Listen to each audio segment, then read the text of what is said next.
To my channel Arpita লাইফস্টাইলে সবাইকে স্বাগত। আশা করি তোমরা সবাই ভালো আছো, সুস্থ আছো, আমিও ভালো আছি।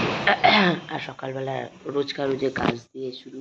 তো দেখতেই পাচ্ছ প্রেসারে বাবানের ভাত বসে গেছে, বাবান আর দাদা ভাইয়ের, আর একটা ডিম সিদ্ধ।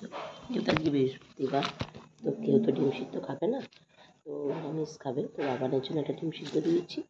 আর এখন কুমড়ো আলুর তরকারি করবো, আর বাবানকে একটা বেগুন ভেজে দেবো। বাবান বেগুন ভাজা দিয়ে সিদ্ধ ভাত খেতে খুব পছন্দ করে। ওকে অল্প তেল দিয়ে একটু বেগুনটা ভেজে দেবো, খাবে। আর এই রুটি করবো। মা আটা মেখে দিয়ে গেছে আজকে। স্যার এসছে পড়াচ্ছে উপরে, স্যার এসছে উপরে পড়াচ্ছে, স্যারকে চাও দিয়ে এলাম। আমি একটু প্রজাপতি বিস্কুট দিয়ে চা খেলাম। বেকারি বিস্কুট দিয়ে কার কার চা খেতে ভালো লাগে অবশ্যই তোমরা জানিও। আমার তো খুব ভালো লাগে আমার বেকারি বিস্কুট দিয়ে চা খেতে। আমি যখনই রাস্তায় বেরোই আমি বেকারি বিস্কুট কিনে চা দিয়ে খাই।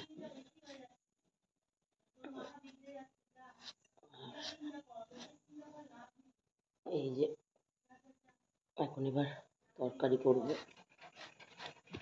রুটি তরকারি করবো কুমড়ো আলু দিয়ে, রুটি খাওয়ার মটরশুঁটি দিয়ে তরকারি করবো।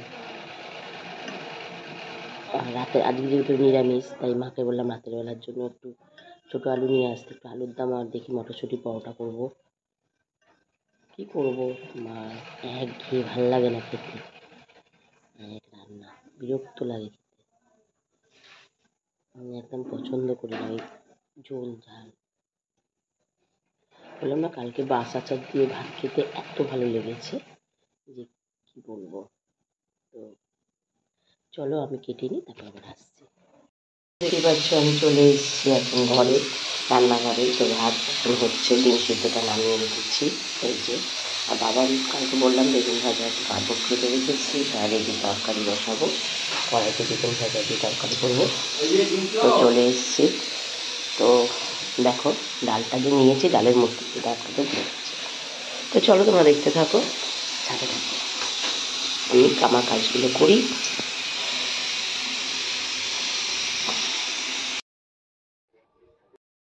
দুপুরে লাঞ্চ নিয়ে চলে এসেছি। তো আজকে তো বাড়িতে হয়েছে বাঁধাকপি, মোচার বড়া, পাঁপড় ভাজার, ডাল। তো আমি ডাল আনিনি, কালকের আচারটা নিয়ে এসেছি, কারণ আমি কালকে আচারটা দিয়ে ভাত খেতে খুব ভালো লেগেছিলো, এই কারণে আচার নিয়ে এসেছি।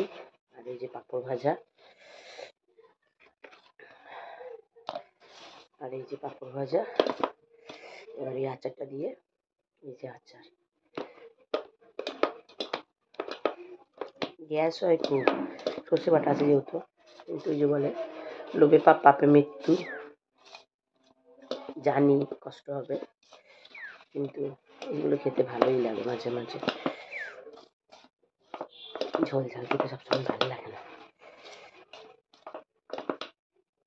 তো চলো খেয়ে নিই, খেয়ে দিয়ে আবার আসছি।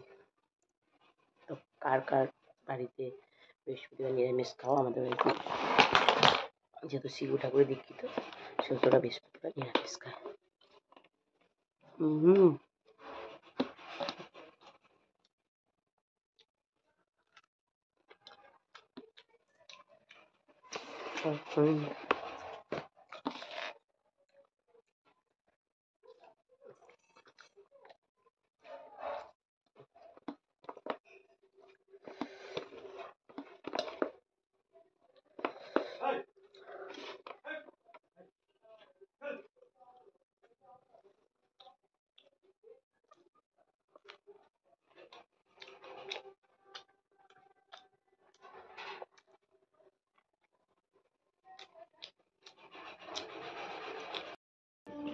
তো যাচ্ছি এখন বাবানকে আনতে স্কুল থেকে। রাস্তা কেমন ফাঁকা দেখো, এখানে গঙ্গা পুজো হয় আমাদের, রাস্তাঘাট ফাঁকাই, দোকান পাশে সব বন্ধ। লোক বাবা, এই আলুর দম আর কড়াইশুঁটি পুর করেছি, বা আটা মাখবো দিয়ে আমি কাজ করবো। আমার ক্রিমটাও মোটামুটি শেষ হয়ে গেছে। তো চলো দেখতে থাকো।